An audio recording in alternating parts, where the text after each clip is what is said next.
My child, before you hear another word from me, I need you to understand how this message reached you tonight, because it did not arrive by accident. It was not meant to be easy to find. Something worked to keep it from you, to let it slide past your eyes the way 1,000 other things have slid past you this week without ever touching the deep place that has been quietly waiting. Something moved to bury it under the noise of your life. Because what I am about to say to you was never meant for a crowd. It was meant for you, but you stopped. You opened it. And that single decision, that quiet act of staying still when everything in your life has trained you to keep moving, is already being written down in heaven as the moment you turn toward the word I have been holding for you. Most of the people scrolling tonight will never reach these words, my child. You did. That was not chance, my beloved.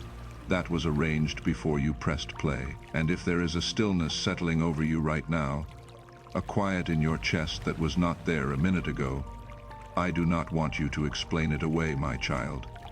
That stillness is not nothing. That is the part of you that already knows why you are here, finally being given permission to be still. Most people would have kept scrolling. You did not. That was not an accident, and it was not luck, my beloved. That was decided before you ever pressed play, and it means that what I am carrying to you tonight has your name on it and no one else's. So hear me now, my beloved, because I have come with something urgent, and I do not want the noise to carry you off before I have said it. This coming Monday, you are going to come face to face with your divine answer. I am not speaking in vague terms, and I am not speaking to a stranger. I am speaking to you. Something that has stayed sealed and silent is about to move, and nothing in heaven or earth can stop this meeting from taking place. It is not a general message dropped into a feed to comfort whoever happens to see it. It reached you specifically, my child, because the appointment it describes was written with you in mind. Proverbs 16:9 says, "A man's heart deviseth his way, but the Lord directeth his steps." You have devised many plans in your waiting, but I have been directing your steps toward a Monday you did not know was coming. And now I am telling you it is almost here. Can you feel something shift in you when I say the word Monday? Did a face rise in your mind, or a door, or a question you long ago stopped letting yourself ask? If something in your chest tightened or loosened just now, if your breathing slowed the moment I named the day, that is not random. My beloved, that is recognition arriving before your mind has language for it. If you felt it, type "I felt that" in the comments, not as a comment, as the first honest thing your spirit has said out loud in a long while. Because when you type it, the part of you that already knows finally hears itself speak, and heaven marks that you were awake for this, my child. Now let me tell you why this Monday is different, my child. And to do that, I have to show you something that happened in a place you have never seen. Before this word was ever sent to you, your guardian angel stood and presented your file before the throne of heaven. And I want you to understand what was written in it. In that file are the tears you wiped away before you stepped outside, so that no one would know you had been crying. In it are the nights your body lay still while your mind fought an invisible battle no one else could see. In it are the prayers you thought disappeared into the darkness, the ones you were so sure had gone unheard. In it is every time you forced yourself to rise when there was no one there to lift you. Every morning you got up and carried your life forward when staying down would have been easier. Heaven witnessed all of it, my beloved. Not one wound was overlooked.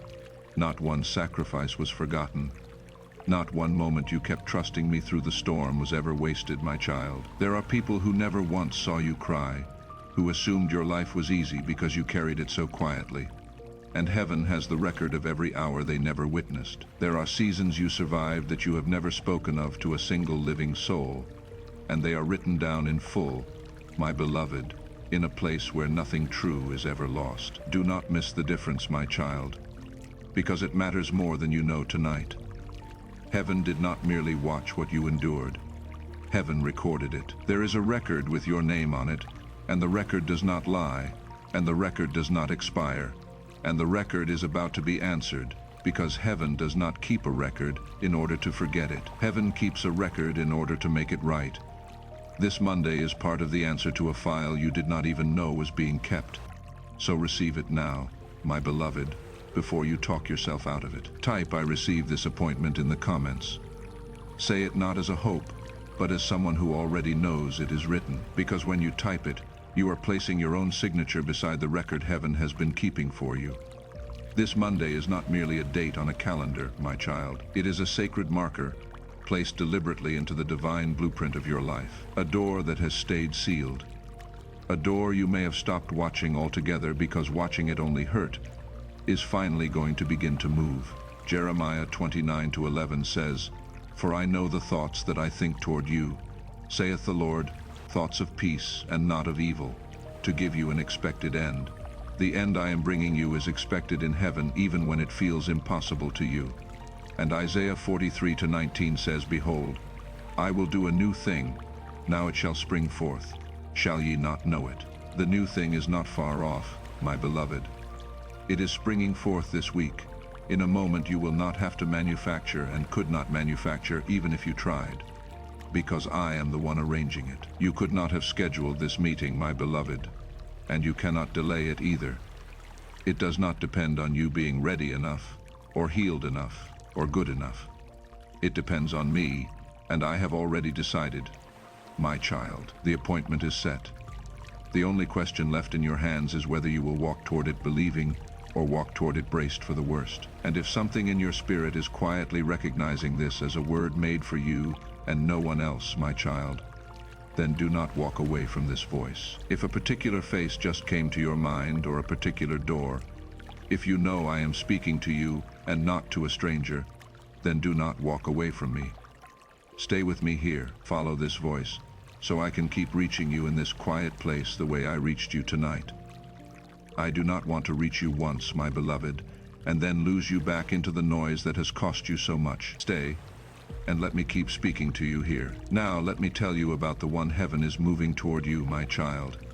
And I need you to hold this with an open hand, because your mind will want to make it smaller and more familiar than it is. The one I am moving toward you carries a piece of your destiny.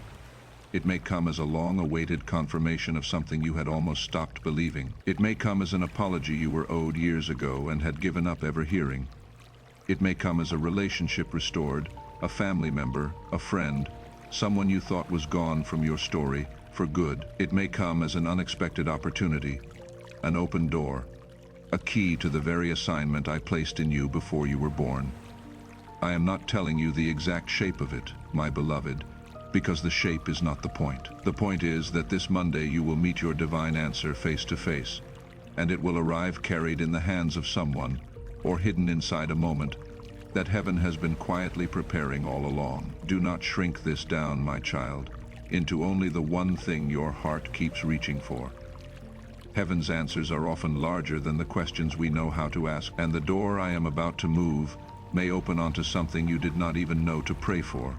Beloved, something that touches not only your heart but your purpose, not only your longing but your calling. And what looks like hesitation on their side is not indifference. My child, do not read the silence you have seen as rejection. They may be preparing something for Monday even now.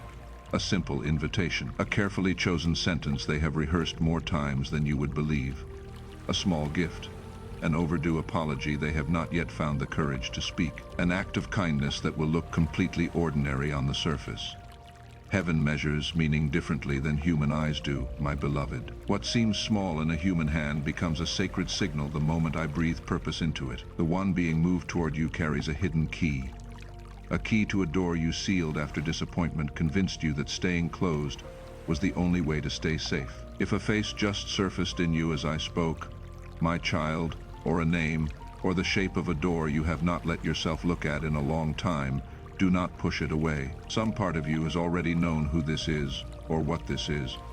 Before your mind gave you permission to say it, type, "I know who this is," in the comments. Say it not as an accusation, and not as a certainty you have to defend, but as the moment you finally stopped pretending you did not feel what you felt. Because when you name a thing honestly before heaven, my beloved, you take back the power that pretending had quietly taken from you. But before you can walk into that room, my child, I have to heal the way you have been reading your own past, because you have been reading it wrong, and the wrong reading has been poisoning your hope. You have spent too long calling it abandonment.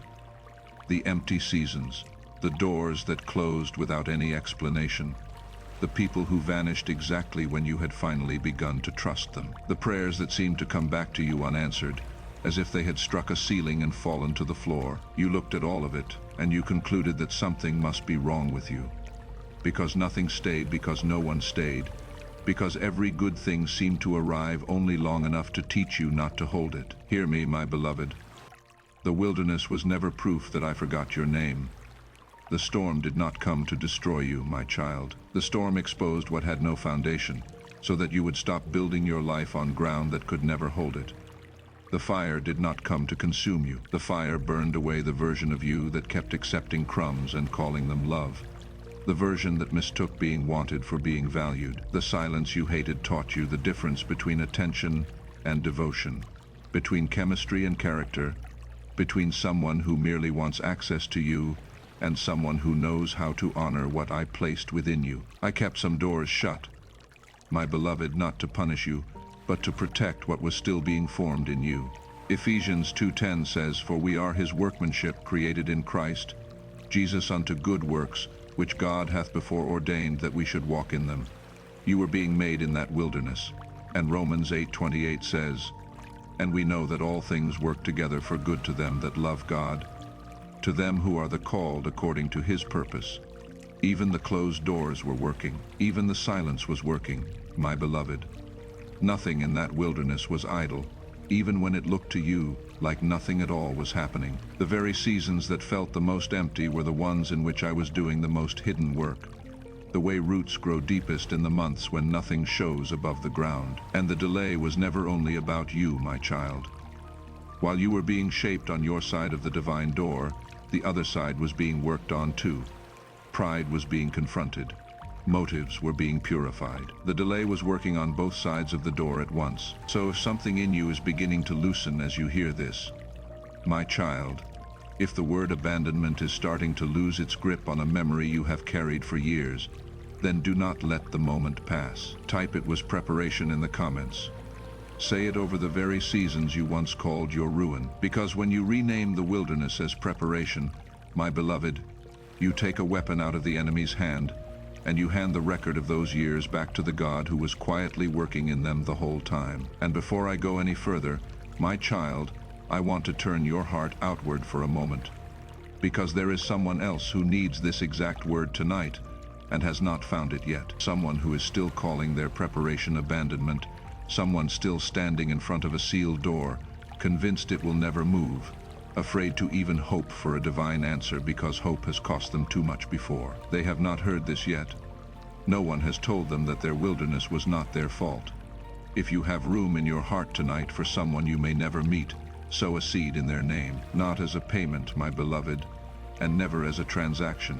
Sow it as an act of love from one waiting heart to another who has not yet learned that their door is about to move. Visit the link in the description below or scan the QR code on screen and let your seed carry this hope to the ones still standing in their wilderness. When you cover a stranger's sealed door with your faith, my child, heaven watches over yours. And as you step toward your own Monday, my child, there is something you are going to need, and I want you to ask me for it now so that your own spirit hears the request. You are going to need discernment, not suspicion, not fear dressed up in the clothing of wisdom. True discernment, the kind that lets you tell the difference between the voice of an old wound and the voice of my spirit. Type "make my discernment sharp" in the comments. Ask it as someone preparing for a real meeting, my beloved, not as someone bracing for another disappointment. Because when you ask me for discernment instead of asking me for a guarantee, you are telling heaven that you are ready to walk into that room with your eyes open and your heart still alive. Because here is what I need you to understand before Monday comes, my child.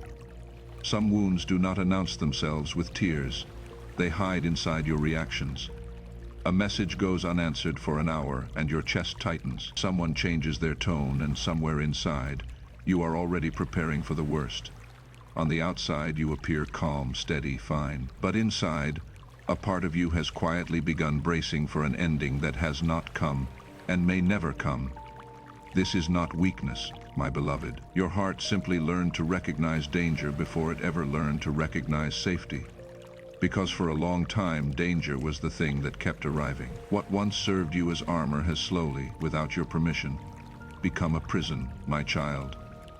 The very thing that kept you alive in one season has started to keep you alone in this one. And I did not bring you all this way, my beloved, only to leave you locked inside the walls you built when you had no other way to survive.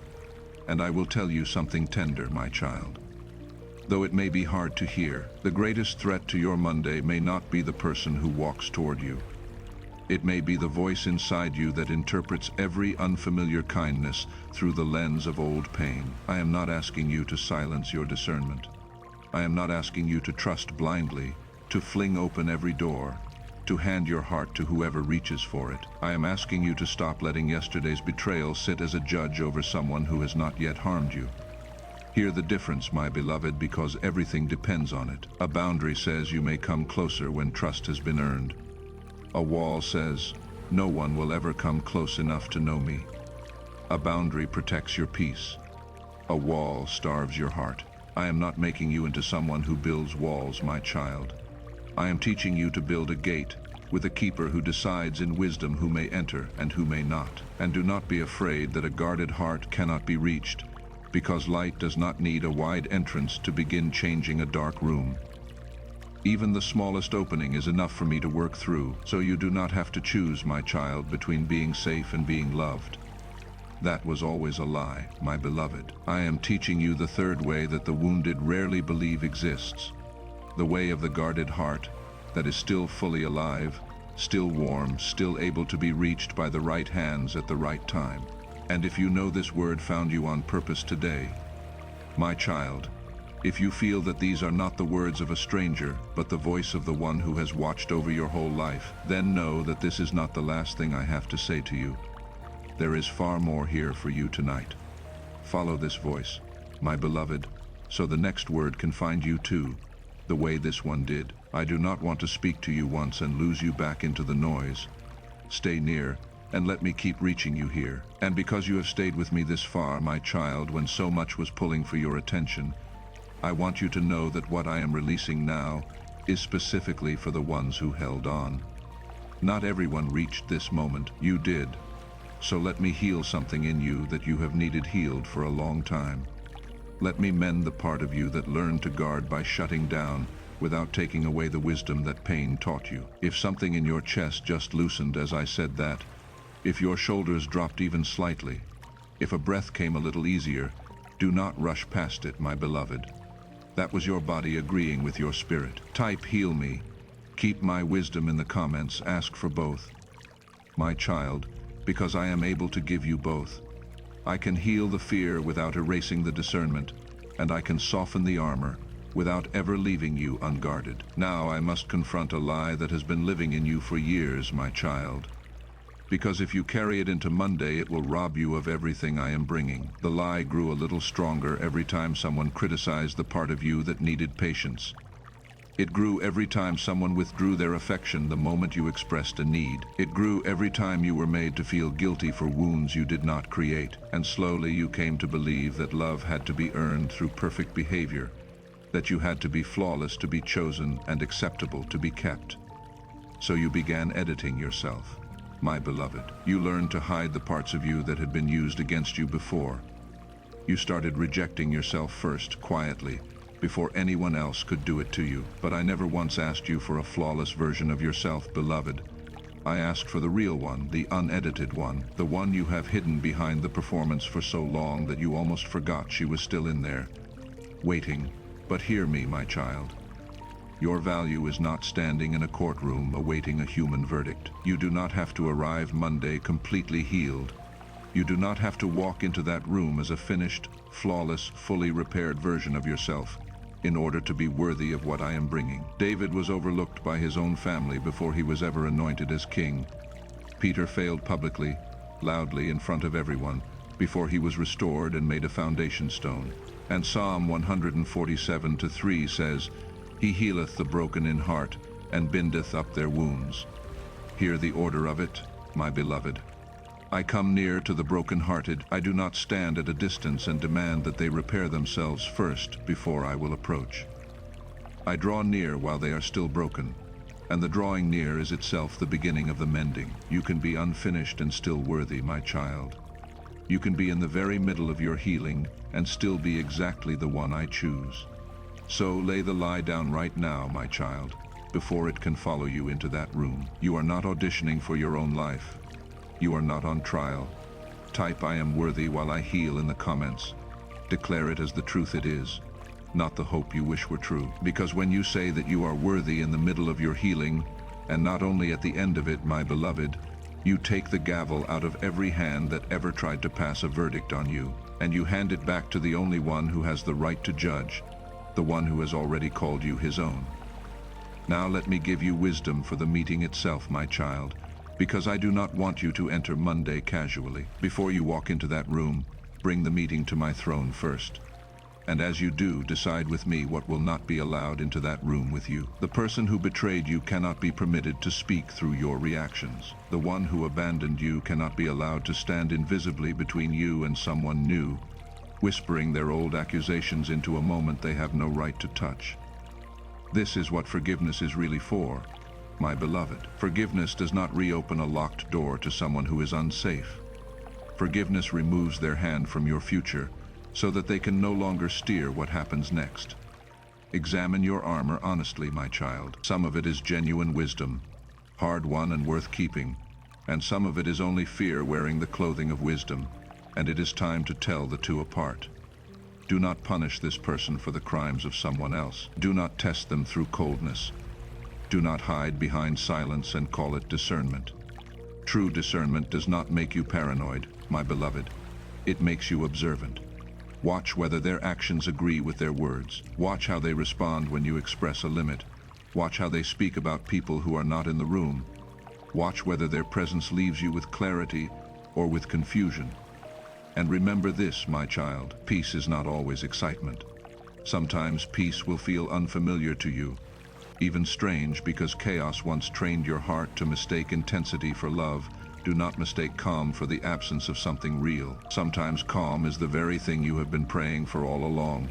So do not let an old appetite for chaos talk you out of a peace I am offering you, my child. Learn the sound of my peace, my beloved, and do not be afraid of it when it feels quieter than the storms you had grown used to. And now I must turn and speak with a different weight in my voice, because there is an accounting that has to be named, and it cannot be named in the same soft tone I have used until now. There were ones who promised they would stay, and then disappeared without a word, without an explanation, leaving you to invent reasons for a silence they never had the decency to fill. There were the hands that reached for your trust only to use it against you, that studied your softness, so they would know exactly where to aim. There were the words of love that produced nothing but confusion and shame, spoken by mouths that knew what they were doing. There were the ones who made you believe you were too much, and the ones who made you believe you were not enough. Sometimes the very same people in the very same season. There were the ones who left you in the wilderness and then called it your fault, who broke something and handed you the blame for the breaking. I saw every one of them. I was in every room you were abandoned in. Not one of them escaped my notice. I heard the promises the very moment they were broken. I watched the trust the very moment it was betrayed, and I did not look away, and I did not forget, and I did not decide that because you survived it, it therefore did not matter. And hear the accounting now, in the authority of the one who kept the record. Heaven recorded every abandonment. Heaven recorded every careless word ever spoken over you, every dismissal made in passing that stayed lodged in you for years. None of it went unwritten. The ones who walked away convinced they could do better, convinced that what they left behind was worth leaving, will one day face the empty echo of what they abandoned. Not by your hand. The accounting belongs to me, not to you, and that is exactly why you can stay in your peace and never once raise your voice. Isaiah 54:17 says it, and I say it over you now: no weapon that is formed against thee shall prosper, and every tongue that shall rise against thee in judgment thou shalt condemn. This is the heritage of the servants of the Lord, and their righteousness is of me. The weapons were formed. I will not pretend they were not, but they shall not prosper, and they shall not have the final word. And Exodus 14:14 gives you your only assignment in all of this. The Lord shall fight for you, and ye shall hold your peace. You do not build the case, You do not chase the ones who left. You hold your peace, and you let me fight. And hear this, and let it settle every argument the enemy has ever made against your future. Those who wounded you never received authority to write your ending. They wrote pain into some of your chapters. They never once held the pen for your final page. Agree with the verdict I have spoken, my child, not as an act of revenge, but as an act of surrender. Type, "They will not write my ending," in the comments. Say it as someone laying down the burden of proving themselves and handing the whole case to me. Because when you type it, the record shows that you stepped out of the fight and that you let heaven take up the accounting you were never meant to carry. And now, in the strength of what has just been settled, sow a seed as a declaration, my beloved, not because you owe anything, and never as a payment. Sow it as a way of saying, with your whole spirit, that you trust me to prepare this meeting and to fight the battles you cannot see, that you release the ones who wounded you into my hands, and that you are stepping toward your divine answer in faith rather than fear. Let the seed be a planted yes, an outward sign of an inward decision that heaven is your defender and you will be still. Visit the link in the description below or scan the QR code on screen, and let your seed become the declaration that you have handed the fight to the one who wins it. When you plant faith instead of fear, my child, you are agreeing with the God who has already ruled in your favor. Now lift your eyes, my child, because there is something about Monday you have not yet considered. You are not walking into that room empty-handed. You have been so focused on what you are hoping to receive that you have not seen what you are carrying. While you were praying for someone who would not misuse your heart, it may be that they were praying for someone who understands what pain does to a person. Your suffering did not only damage you, my beloved. I have been quietly transforming parts of it into compassion, into discernment, into a spiritual weight that most people never gain. You know what it feels like to speak and not be heard. That is exactly why your attention can become a place of safety for someone who has spent their life being talked over. You know what it feels like to be abandoned in a storm. That is exactly why your presence carries more power than you realize. But hear me clearly, my child, because this is where my children so often stumble. You are not being sent to rescue them. You are not being sent to repair them, or to sacrifice yourself until nothing of you remains. I alone hold that place. I am the only savior in that room. Your assignment is simpler and far lighter than the one you have been trying to carry. Be present without pretending. Offer kindness without losing your boundaries. That is all. The rest is mine, my child. You were never meant to be anyone's savior, my beloved, and the moment you finally lay that impossible weight down, you will have far more room in your hands to receive the very thing I am actually bringing you. And I want to show you the three faces of the miracle that is coming, my child, so that you know exactly what to expect, and just as importantly, what not to expect. The first is the immediate miracle. In the moment your eyes meet, something in you may recognize what words have never been able to explain. A heaviness you have carried for a long time may simply lift. One honest sentence, spoken or heard, could release months of pressure that had nowhere to go. Do not despise a small beginning, my beloved. Heaven so often starts enormous things in quiet, unremarkable moments that no one else would notice. But hear this too, because it will protect you. A powerful feeling is not the same as a completed promise. Do not mistake the first spark for the finished fire. Let the feeling be what it is, my child, a true and holy beginning, and let me be the one who carries it the rest of the way. The second phase is the miracle of process, my child. What begins on Monday may require time and prayer and consistency before its full purpose becomes visible. Not everything I start is finished the same day it begins. Trust is rebuilt through small, faithful choices, not through grand declarations made in a single emotional moment. So do not rush ahead of me, my beloved. Divine acceleration does not mean emotional recklessness. I can move quickly and still ask you to move wisely. Let the thing unfold at the pace I set for it, and do not tear it up by the roots just to check whether it is growing. Trust that what I plant, I also keep. My beloved, the waiting you have already done was not wasted, and the waiting that may still remain will not be wasted either. And the third phase is the miracle that remains, my child. And it may be the most important of all, even if the person's role in your life turns out to be different from what you imagined. Even if the shape of the answer surprises you. This encounter can permanently alter the story you have been telling yourself. It can prove to you that your heart is not too broken to feel again. It can show you that kindness can exist without manipulation, that closeness can exist without captivity, that someone can come near you without coming to take something from you. The lasting miracle, my beloved, is that fear will no longer control every door in your life. That is a gift that will outlast the meeting itself, no matter what the meeting turns out to be. And that, my child, is a door that no disappointment can ever close on you again, because it was opened from the inside by me in you. And if your spirit has been quietly saying yes through this whole message, my child, if something in you has been nodding along beneath the level of words, then you already know this is where you belong. Stay by following this voice, my beloved, and let it become the place I speak to you again and again. Do not receive this once, and then wander back into the noise that has cost you so much. Stay near. The next word is already being prepared, and it was made for you the way this one was. Now let me tell you the deepest secret of all, my child, the one I have been saving for the ones who stayed to hear it. The person you meet on Monday is not the whole miracle. They are not even the largest part of it. The deepest work heaven is doing is not happening across a room from you. It is happening inside you. The true miracle is that I am restoring what darkness spent years trying to destroy. I am restoring your ability to recognize healthy love when it finally stands in front of you, after so long of only recognizing the counterfeit. I am restoring your courage to be seen without performing, to be known without auditioning. I am restoring your wisdom to remain open without abandoning your boundaries, to keep your heart soft and your gate guarded at the very same time. These are not small repairs, my beloved. This is the rebuilding of the deepest architecture of your heart, the part of you that decides what you will let yourself believe about love, about safety, and about your own worth. And I am not rebuilding it carelessly, my child.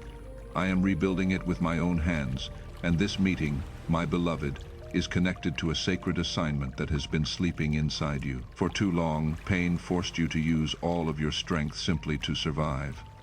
Every ounce of your endurance went into staying upright, into making it through one more day. But now I am turning that strength outward. The compassion that was formed in your suffering, the discernment that was sharpened through betrayal, the voice you recovered in the isolation you thought would break you.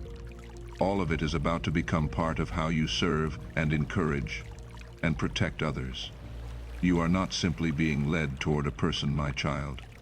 You are being awakened to the version of yourself that fear tried to bury. She was never gone, my child. She was only waiting, buried under years of survival, for a voice she trusted enough to call her back up into the light. This is that voice, my beloved. This is that call. And I say it again, so that it sinks past every doubt still standing in you. Those who wounded you never received authority to write your ending. They are not the authors of your story, my daughter. I am. If something in you rose just now, my child, a quiet warmth, a steadying, a sense of your own spine returning to you as I spoke of the assignment sleeping inside you, do not talk yourself out of it. That was recognition. That was the part of you that has been waiting to be useful again, hearing that its season is finally coming. Type "use my presence for healing" in the comments. Offer it the way a vessel offers itself, my beloved, because the very presence that pain once tried to silence is about to become a place where other people find their safety. When you type it, you are saying yes to the assignment before you have even seen its full shape. And because I love you, my child, I have to warn you about what is coming in the next hours and days. Something is going to test what you decided here tonight. The old fear is going to rise, and it may rise strong.